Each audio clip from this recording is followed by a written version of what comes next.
Assalamualaikum warahmatullahi wabarakatuh. Perkenalkan, nama saya Atifa Eviolina dengan NIM 21053056. Kali ini saya akan menyampaikan materi dari mata kuliah Bank dan Lembaga Keuangan dengan dosen pengampu Bapak Dr. Zul Afdal MPD.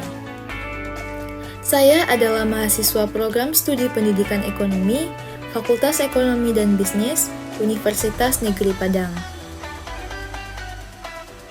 Di mana materi hari ini saya akan membahas mengenai sumber-sumber dana bank dan alokasi dana bank. Topik pembahasan kita kali ini yaitu yang pertama pengertian dana bank, yang kedua sumber dana bank, yang ketiga penggunaan dana bank. Nah, kita mulai saja untuk pembahasan materi kita yang pertama adalah pengertian sumber-sumber dana bank. Sumber dana bank yaitu usaha bank dalam menghimpun dana untuk membiayai kegiatan operasionalnya. Hal ini sesuai dengan fungsinya bahwa bank adalah lembaga keuangan di mana kegiatan sehari-harinya adalah dalam bidang jual beli. Nah, tentu saja sebelum menjual uang atau memberikan pinjaman, bank harus terlebih dahulu membeli uang atau menghimpun dana, sehingga dari selisih bunga tersebutlah bank akan mendapatkan keuntungannya. Adapun sumber dana bank terdiri dari 3. Yang pertama, dana yang bersumber dari bank itu sendiri. Yang kedua, dana yang berasal dari masyarakat. Yang ketiga, dana yang bersumber dari lembaga lainnya. Nah, kita akan coba bahas satu persatu. Yang pertama adalah dana yang bersumber dari bank itu sendiri. Sumber dana ini merupakan sumber dana dari modal bank sendiri. Nah, modal sendiri yang dimaksud adalah modal setoran dari pemegang saham. Secara garis besar dapat disimpulkan bahwa dana sendiri itu terdiri dari yang pertama setoran modal dari pemegang saham. Jadi di awal para pemegang saham atau investor akan menyetorkan dananya untuk modal kegiatan operasional perbankan. Lalu yang kedua, cadangan laba. Cadangan laba yang dimaksud adalah cadangan laba pada tahun lalu yang tidak dibagikan kepada para pemegang sahamnya. Sebagian dari laba bank yang disisihkan dalam bentuk cadangan modal dan cadangan lainnya akan dipergunakan untuk menutupi timbulnya resiko di kemudian hari. Cadangan ini dapat diperbesar apabila bagian untuk cadangan tersebut ditingkatkan atau bank mampu meningkatkan labanya. Lalu yang ketiga yaitu laba ditahan atau laba bank yang belum dibagi. Nah, maksudnya adalah laba yang memang belum dibagikan pada tahun yang bersangkutan sehingga dapat dimanfaatkan sebagai modal untuk sementara waktu. Nah, semakin besar modal yang dimiliki oleh suatu bank, berarti kepercayaan masyarakat bertambah baik dan bank tersebut dapat diakui oleh bank-bank lain baik di dalam maupun di luar negeri sebagai bank yang posisinya kuat. Nah, ketiga hal ini sudah mendapat persetujuan dari kedua belah pihak, baik itu manajemen di perbankannya ataupun para pemegang sahamnya. Jadi, ketiga cadangan bank yang disisihkan dari laba, lalu ada juga laba yang belum dibagikan memang kepada para pemegang saham ini sudah tahu dan sudah paham, bahkan sudah menyetujui terkait dengan hal ini. Tidak lain adalah untuk memenuhi kegiatan operasionalnya, untuk memenuhi kegiatan operasional perbankannya.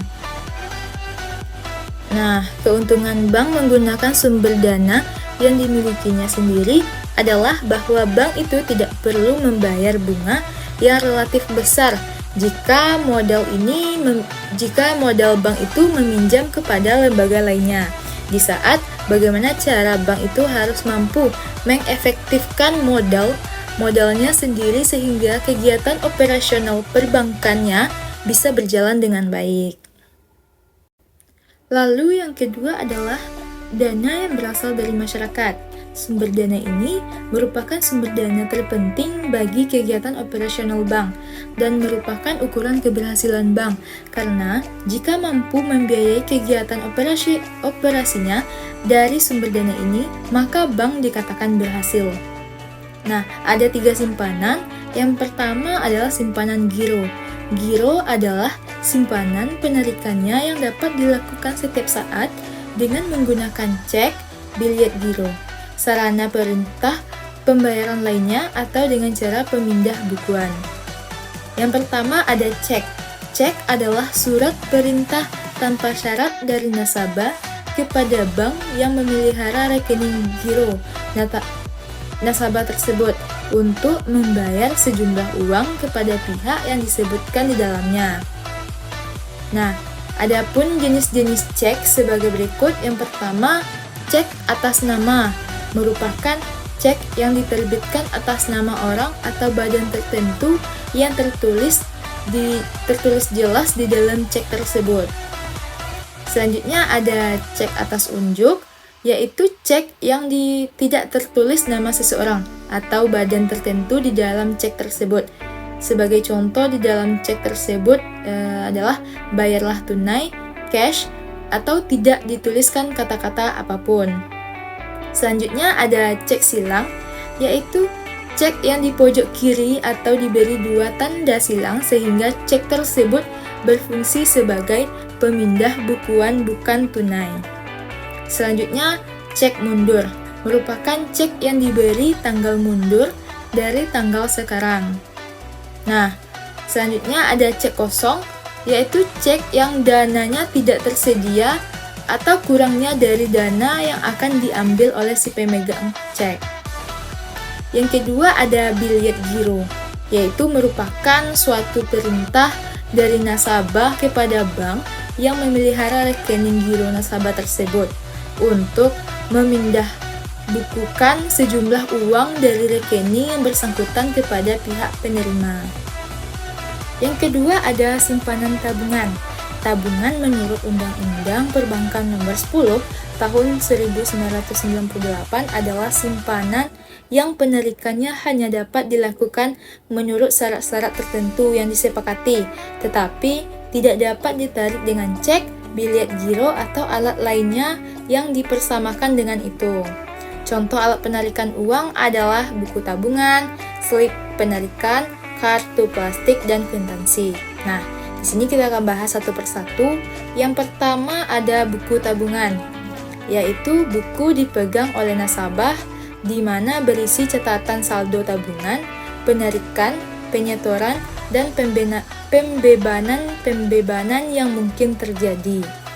Buku ini digunakan saat penarikan sehingga langsung dapat mengurangi saldo yang ada di buku tabungan tersebut.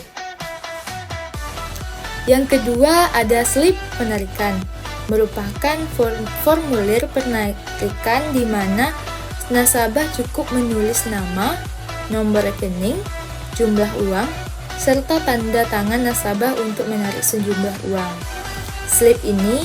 Slip penarikan ini biasanya digunakan bersamaan dengan buku tabungan.